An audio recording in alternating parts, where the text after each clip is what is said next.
Tuesday evening காலையிலே மாவாட்டத்துக்கு அரிசியும் உளுந்தும் எல்லாமே ஊற வச்சுருந்தேன்.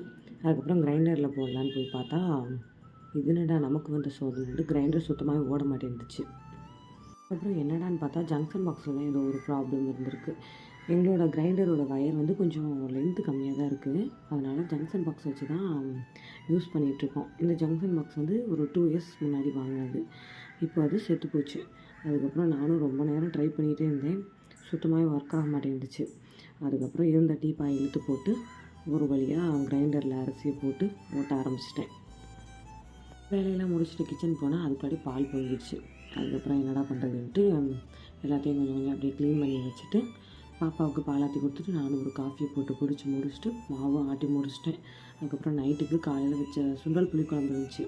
அதுவே வச்சு ஆளுக்கு 2 தோசையை ஊற்றி கொடுத்துட்டு நானும் சாப்பிட்டு முடிச்சிட்டேன். இந்த மாதிரி மோர் வீடியோஸுக்கு நம்மளோட சேனலை மறக்காமல் சப்ஸ்கிரைப் பண்ணிக்கோங்க.